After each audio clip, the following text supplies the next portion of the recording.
My name is Anna, and this is the story of how I came to be the person I am today. I guess it all started with the family I was born into. My dad, Michael, was a mechanic with big dreams for his car repair shops, and my mom, Sarah, well, she was mostly just along for the ride. From the day I was born, it was pretty clear that my dad wanted a boy. I remember hearing stories from my Aunt Emily about how Dad's face fell when he first held me. Not exactly the warm welcome you'd expect for a newborn. I wanted a son, Sarah. You know that, I overheard him grumbling one evening. My mom, always trying to smooth things over, would just nod and try to change the subject. But she's healthy, Michael, isn't that what matters, she'd say. When I was 5, my little brother Lucas was born. That was the day I saw my dad smile a smile that reached his eyes, a rarity in those days. He was over the moon, passing out cigars to anyone who would take one. Finally, a real heir to carry on the business, he boasted to his friends at the shop. Life at home shifted dramatically with Lucas's arrival. All of a sudden, it was like I became invisible. My dad spent his days off teaching Lucas about tools and engines, even before the kid could walk properly. Meanwhile, I was pretty much left to my own devices. If it weren't for my grandparents and Aunt Emily, I don't know how I would have coped. They lived just a few houses down, and I was at their place more than I was at my own. Aunt Emily was another lifesaver.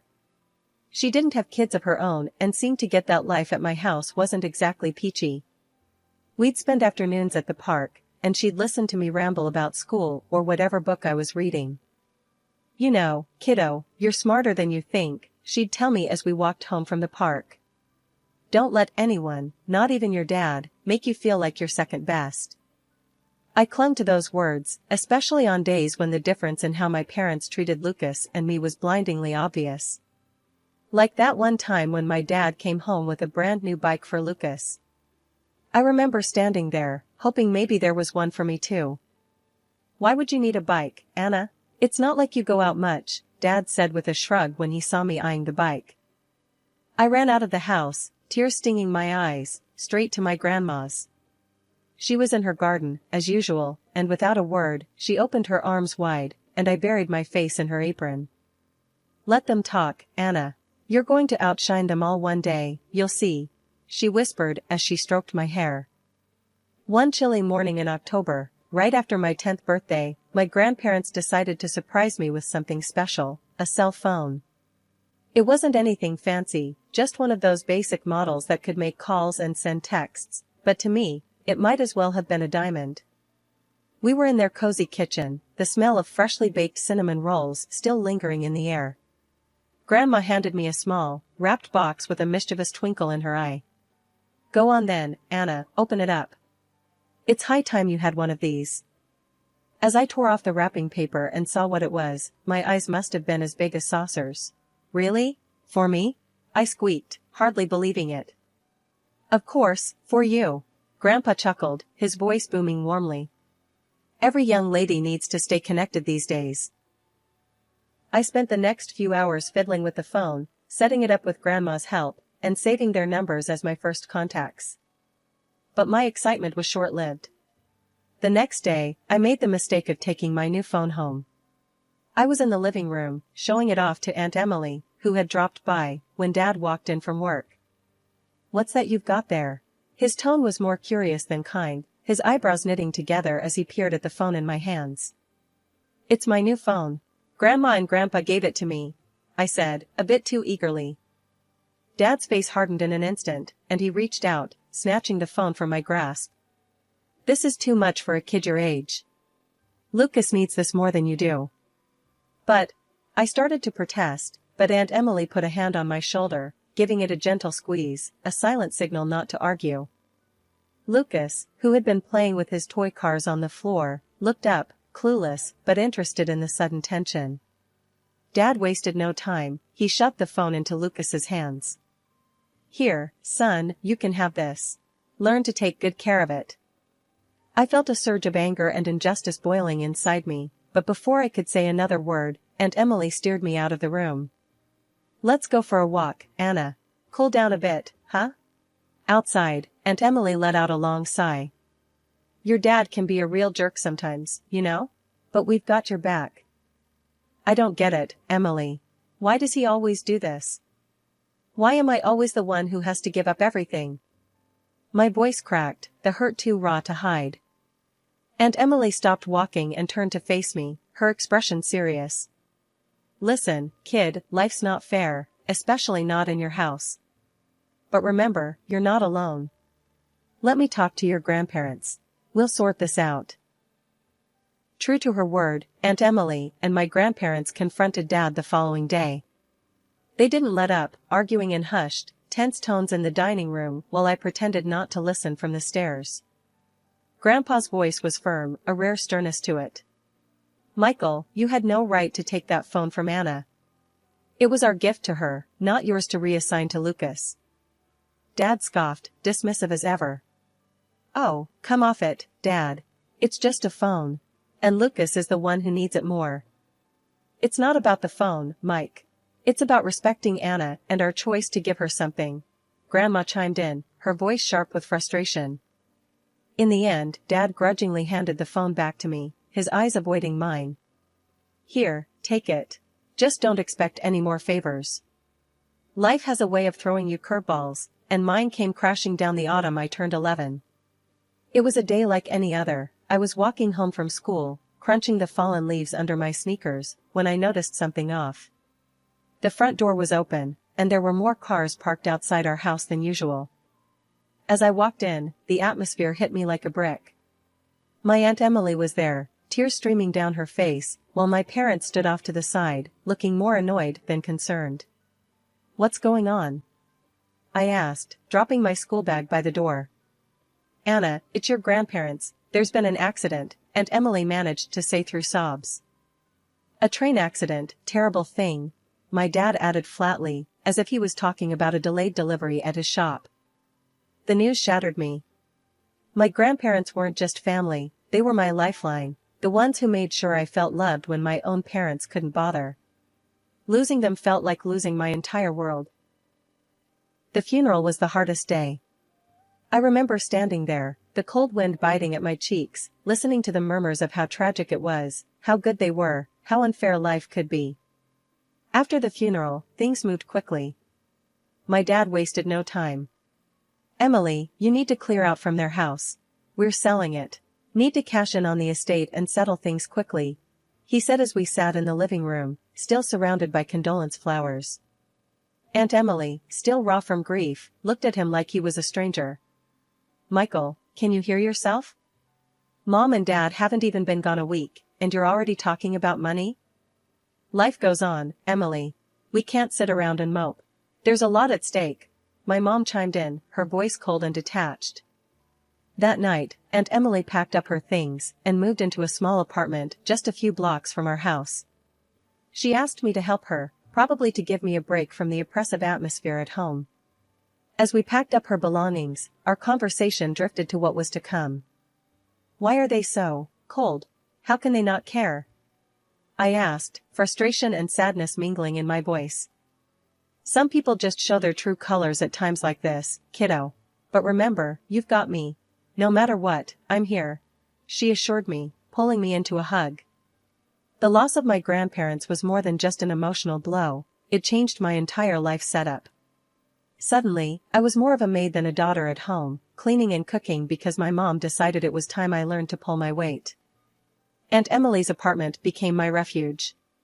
It wasn't much, just a couple of small rooms, but it was filled with love and understanding, a stark contrast to the increasing coldness at my parents' house.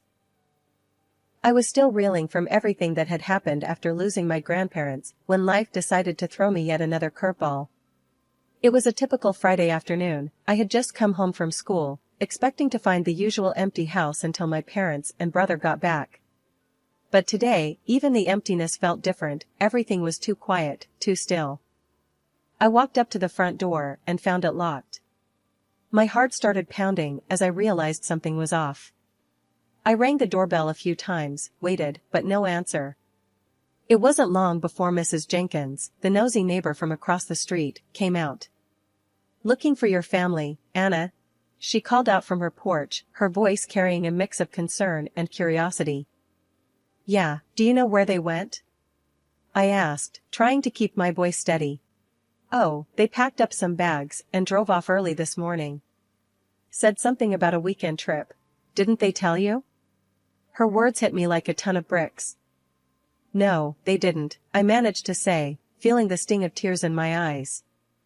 How could they just leave me behind like that? Mrs. Jenkins shook her head, muttering something about some parents before disappearing back into her house. I sat down on the front steps, not sure what to do or feel. The sky started to darken, and as the street lamps flickered on, the reality of my situation sunk in. I was truly alone. Hours must have passed before I finally stood up and made my way to Aunt Emily's apartment. The walk felt longer than usual, each step heavier with the weight of abandonment. When I finally got there and knocked, Aunt Emily opened the door almost immediately, worry etched all over her face. "What's wrong, Anna? What are you doing here so late?" she asked, pulling me inside. "Mom and Dad, they went away for the weekend. They locked the house and didn't tell me. I didn't know where else to go," I confessed, my voice breaking as the tears I'd held back started to flow. Aunt Emily's face hardened as she heard this, her usually warm eyes now sparking with anger.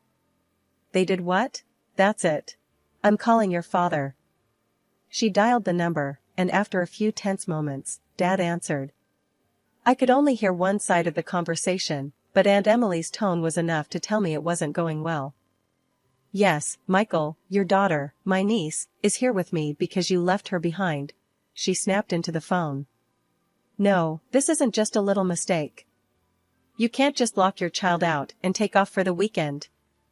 There was a pause as she listened to whatever excuse he was making up on the other end. "Well, if that's how you feel, then maybe Anna should just stay with me from now on." "Yeah, maybe that's for the best." She hung up before he could respond, her chest heaving with every angry breath. Then, turning to me, her expression softened. "You're staying here tonight, Anna. And as long as you need to. We'll figure this out together." Over the next few days, Aunt Emily made arrangements for me to stay with her permanently. My parents didn't object, perhaps out of indifference. Either way, it didn't matter to me anymore. Life with Aunt Emily was a breath of fresh air after everything that had happened. Even though her apartment was small and our budget tighter than ever, it felt like a mansion compared to the emotional prison of my parents' house. One Saturday morning, we sat at the tiny kitchen table, planning our budget with more precision than a military operation. Aunt Emily had always been resourceful, and now she passed on those skills to me. We clipped coupons, planned our meals around grocery sales, and even started a small herb garden on the windowsill to save money on spices. "So, we've got $20 left for the month. Think we can splurge on a little ice cream?" Aunt Emily asked, her eyes twinkling with mischief. I laughed, shaking my head. "Only if it's on sale. Remember, we're the queens of bargains now." That light-hearted moment underscored our new reality. We were in this together, come what may. School became another arena where I had to adjust. At first, I was the girl whose family drama was whispered about in the corridors. But I held my head high, focusing on my studies and finding solace in books and learning. Mrs. Carter, my English teacher, noticed my diligence. One day after class, she called me over. "Anna, I've seen you pushing yourself hard this year. Ever thought of joining the debate team?" I hesitated, unsure. "I don't know, Mrs. Carter. I'm not sure I'd be any good at arguing." She smiled, her gaze kind but firm. "It's not just about arguing, Anna. It's about learning to stand up and speak out. Think about it." I did think about it, and with a nudge from Aunt Emily, I joined. Debate turned out to be more than just a club, it was a place where I could hone my voice, a skill I'd need more than I realized. Aunt Emily was my biggest cheerleader. "You're going to knock them dead at the competition," she'd say every time I left for a debate meet, her pride evident even though she tried to play it cool. Life wasn't just about surviving anymore, it was about thriving, about building something new from the ashes of my old life. Aunt Emily and I became a team, both of us working part-time jobs to keep afloat. She found work at a local library while I took a weekend job at a coffee shop. One evening, as we counted our month's earnings and updated our budget ledger, Aunt Emily put down her pen and looked at me seriously. "Anna, I think it's time you think about college. You've got the brains for it. We can make it work, somehow." From that day on, our plans included college. We researched scholarships late into the night, crafted essays, and filled out applications with painstaking care. Each acceptance letter was a victory, every scholarship a triumph, not just for me, but for us both. College was a whirlwind. I hit the books hard, fueled by every memory of being underestimated back home. Living on campus was different from anything I'd experienced, but I adapted quickly, driven by a mix of excitement and the pressure to prove myself. My roommate, Jess, became one of my closest friends. She was studying business, and we'd often sit up late into the night, swapping study tips and planning our futures. "You ever think about what you'll do after this, Anna?" Jess asked one evening, her book sprawled across our tiny dorm room floor. "I'm going all the way," I replied without hesitation.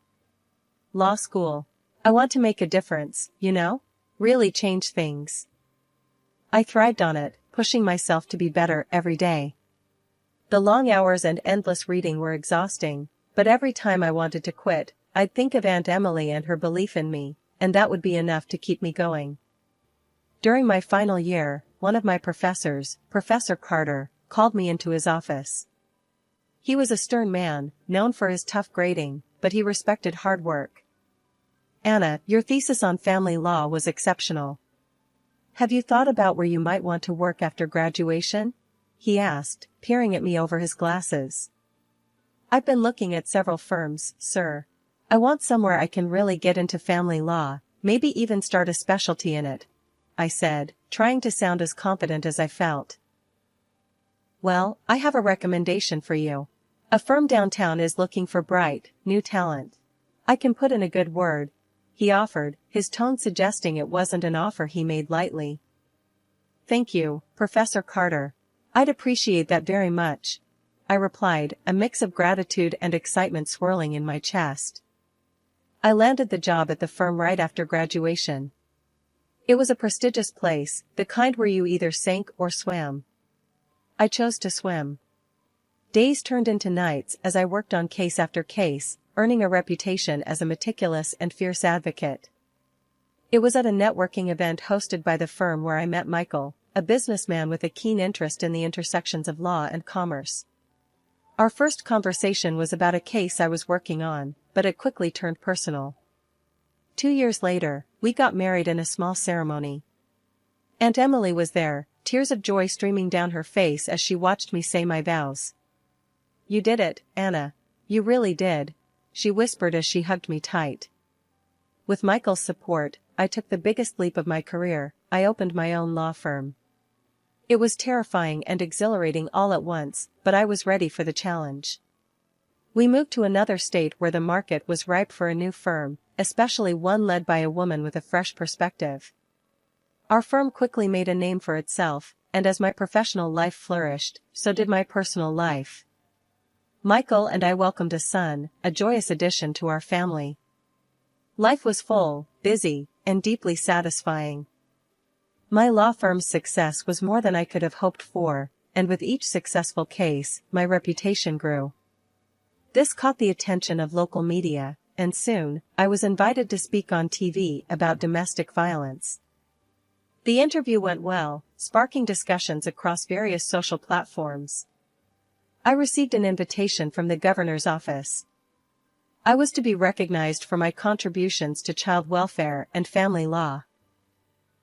As I gave my acceptance speech, thanking those who supported me, I saw Aunt Emily wiping away tears. It was a moment of validation for all the hardships we'd endured together.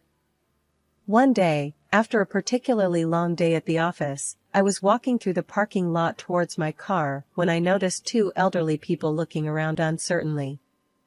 As I approached, wondering if they needed help, the recognition hit me hard. They were my parents, who had walked out of my life 20 years ago. "Can I help you?" I asked, my voice cool, masking the surprise and rising unease. Oh, Anna, it's you. We saw you on TV, we knew it was you immediately. We've missed you so much and are so proud of all you've accomplished, my mom said, her voice trembling with emotion. We wanted to reconnect, to be a family again, my dad added, his eyes searching mine for any sign of warmth. I took a moment to gather my thoughts before responding. My family consists of my aunt, my husband, and my son. You chose to lead that family a long time ago. But instead of understanding, they became more insistent. Anna, you're our daughter. We need your help now. Your brother left us, and our business is failing. We have debts, no savings, and we're about to lose our house, my dad explained, his voice desperate. They even hinted at taking legal action if I refused to help, arguing that as their daughter, it was my duty. I couldn't help but laugh, though it was more from disbelief than amusement. Really? You think you can intimidate a lawyer into helping you? You might want to think twice about that, I said sharply. Seeing that their threats were getting them nowhere, they shifted tactics, playing on my emotions. Think about it, Anna. We're your parents. How can you turn us away? I remember very clearly, I replied, my voice steady and firm. How you threw out Aunt Emily and left me behind like I was nothing. Realizing they were getting nowhere, they finally backed down. I handed them some money for their trip back, more out of pity than any sense of duty. This is all I can do for you. Please, don't contact me again. When I got home, I hugged Michael and our son a little tighter. Aunt Emily greeted me with her usual warm smile, and in that moment, I knew I had everything I needed. After meeting my parents, one question lingered in my mind: what had become of Lucas? I utilized my contacts in the police and political circles to track him down. It took weeks of inquiries and waiting, but finally, I got a lead. Lucas had turned his back on our father's dreams of him becoming a mechanic and instead, had embraced his passion for art, living in a distant artist's commune. I hesitated for a moment before calling him. Hello? His voice was cautious, tinged with a curiosity that echoed my own. Lucas, it's Anna. Your sister, I said, my voice steadier than I felt. There was a pause, heavy with years of unsaid words. Anna, wow, this is unexpected.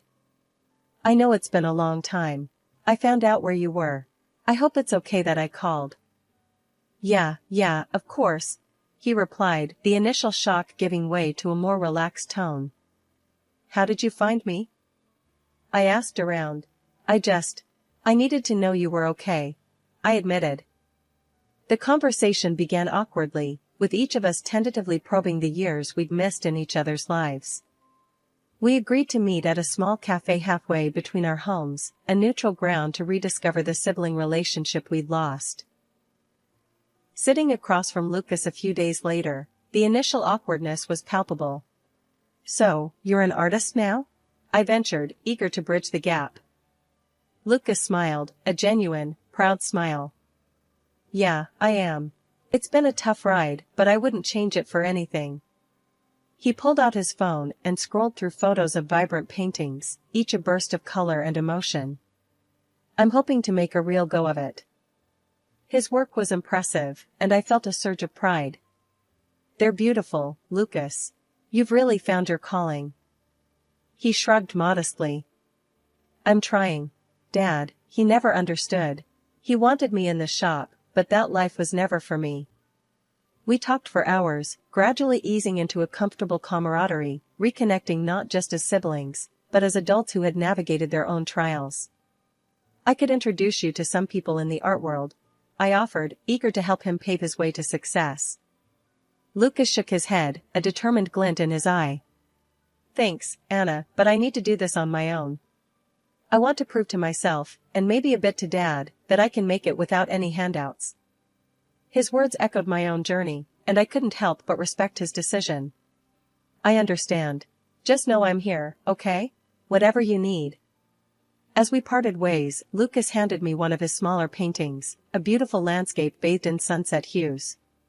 For you, to remember today. Driving home, I placed the painting on the passenger seat, a smile playing on my lips. Lucas and I were more alike than I'd realized. We were both determined to forge our own destinies, independent yet connected by our shared resilience.